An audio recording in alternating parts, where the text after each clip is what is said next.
दोस्तों guest teachers की सबसे बड़ी प्रॉब्लम है उसके रिलीविंग की। रिलीव होने का एहसास उसी गेस्ट टीचर को हो सकता है जो उस दौर से गुजरा हो, जो रिलीव हुआ हो। रिलीव होने के बाद कहाँ कहाँ जाना पड़ता है, क्या क्या करना पड़ता है, किन किन लोगों से मिलना पड़ता है, कहाँ कहाँ की ठोकरें खानी पड़ती है, ये वही फील कर सकता है जो रिलीव हुआ हो। तो क्या एक गेस्ट टीचर रिलीव होने से बच सकता है? जी हाँ, गेस्ट टीचर्स 90% यानी कि 90% रिलीव होने से बच सकता है। दोस्तों आपने सीनियोरिटी लिस्ट का नाम तो सुना ही होगा, काफ़ी चर्चा में हो ही चुका है ये। वर्किंग डेज भी आपको पता ही हैं।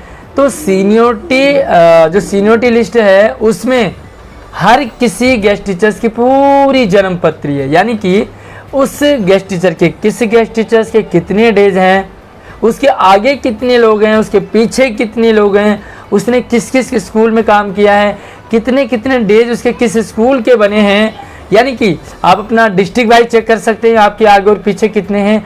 आप ओवरऑल पूरी दिल्ली के अकॉर्डिंग चेक कर सकते हैं कि आपके टोटल कितने वर्किंग डेज हैं। साथ ही पूरी दिल्ली में आपसे आगे आपके सब्जेक्ट में कितने लोग हैं, आपके नीचे कितने लोग हैं।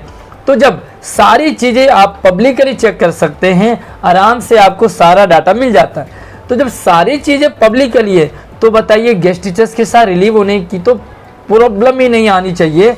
अब मैं बताता हूँ, देखो रिलीव कब होता है गेस्ट टीचर, कुछ कंडीशन होती है। देखो एक तो पीएफसी के कारण रिलीव होते हैं, एक प्रमोशन के कारण रिलीव होते हैं, एक ट्रांसफ़र के कारण रिलीव होते हैं, और एक परमानेंट रिक्रूटमेंट आती है तो ही रिलीव होता है गेस्ट टीचर। अब बताइए इन सभी केसेस में गेस्ट टीचर रिलीव होने के बहुत कम चांसेस होते हैं।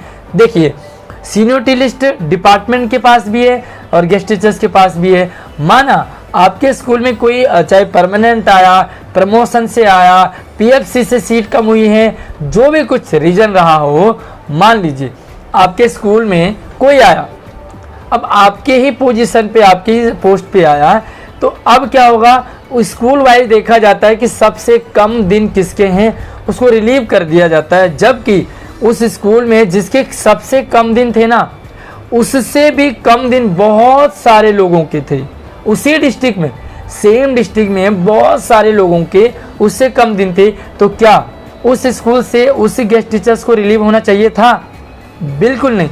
पहली बात मैं आपको बता दूं कि देखो प्रॉब्लम कहाँ आती है। हो सकता है डिपार्टमेंट को भी ये चीज़ एहसास ना हो, क्योंकि काम करते करते हमने ये फील किया, कई बार डिपार्टमेंट को एहसास ना हो, तो हमें अपनी बात को वहाँ तक रखनी चाहिए कि इस चीज़ पर काम होना चाहिए, इस चीज़ पर एक्शन लेना चाहिए कि जो गेस्ट टीचर रिलीव हुआ है जिस स्कूल से, ये देखा जाए कि क्या उसके नीचे उस पूरी डिस्ट्रिक्ट में क्या कोई है। अगर है तो फिर वो गेस्ट टीचर रिलीव क्यों हो रहा। अब देखिए इसका समाधान क्या होता है, गेस्ट टीचर रिलीव हो जाता है, वो फिर चक्कर काटता है, फाइल बनती है, ऐसे में उसको ज्वाइनिंग तो मिल जाती है, लेकिन लग जाता है महीना, 2 महीना, 6 महीना लग जाता है। तो बताइए इन 2, 6, 4 महीनों में उसका कितना नुकसान होता है। इस नुकसान को बचने के लिए एक भी दिन उसको दिक्कत नहीं आएगी। तो सबसे पहली बात, डिपार्टमेंट के पास काफ़ी सारे वैकेंट पोस्ट भी है। मान लीजिए उस स्कूल में भाई परमानेंट को रोक नहीं सकते, कोई प्रमोशन को नहीं रोक सकते, पीएफसी को, ट्रांसफ़र को नहीं रोक सकते, ओके चलेगा। आपके स्कूल में कोई आया, आपको हटना था, तो डिपार्टमेंट ये देखिए कि जिस स्कूल में वैकेंट पोस्ट है, जिस स्कूल में खाली है, सबसे पहले देखो ऐसे चेंज हो, यानी कि आपकी जगह परमानेंट आ जाए और आप वहाँ आपको शिफ्ट कर दिया जाए तुरंत जहाँ पर कि वैकेंट पोस्ट हो। पहले तो उसी डिस्ट्रिक्ट में देखा जाए, लेकिन अगर उस डिस्ट्रिक्ट में पोस्ट नहीं है तो उसे दूसरे डिस्ट्रिक्ट में भी ज्वाइनिंग दी जा रही है आजकल। ये चीज़ें डिपार्टमेंट को हमें बतानी पड़ेगी, वीडियो को ज़्यादा से ज़्यादा शेयर करके अपनी बात को वहाँ तक पहुँचा कर। दूसरी रीज़न देखो, अगर मान लीजिए सारे वैकेंट कुछ भी नहीं है, सारे फिल हैं, तो भी देखिए ऐसे भी गेस्ट टीचर हैं जो न्यू ज्वाइन हैं। देखो भैया 10% इसीलिए छोड़ा है क्योंकि जब ज़्यादा वैकेंसी नहीं होंगी तो किसी न किसी को तो रिलीव होना ही पड़ेगा। तो ऐसी कंडीशन में देखो सबसे कम वर्किंग डेज जिसके हैं वो रिलीव हो, लेकिन ऐसा नहीं होता है। कम वाले जॉब पे रहते हैं और जिसके ज़्यादा डेज होते हैं उसे रिलीव कर। तो दोस्तों इस प्रॉब्लम से काफ़ी हद तक बचा जा सकता है। मैं तो कहूँगा कि कोई रिलीव ही नहीं होगा, क्योंकि वैकेंट पोस्ट भी डिपार्टमेंट के पास है, इतने परमानेंट नहीं आते हैं, ट्रांसफ़र भी होता है तो कहीं ना कहीं जगह तो रहती है।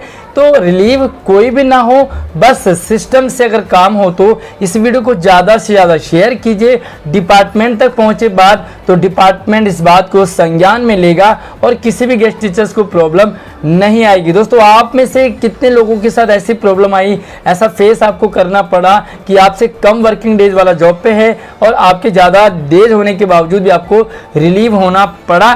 साथ ही आपको क्या लगता है, क्या होना चाहिए, क्या हो रहा है और क्या हो सकता है, वीडियो में कमेंट आप कीजिए। और हाँ, इसी तरह से आप हमारे चैनल से जुड़ सकते हैं। आप यहाँ पर एजुकेशनल अपडेट आपको मिलती रहती है। चैनल को सब्सक्राइब कर लीजिए, वीडियो को लाइक करके अपने दोस्तों को भी शेयर कीजिए ताकि ये बात मैक्सिमम लोगों तक पहुँच सके।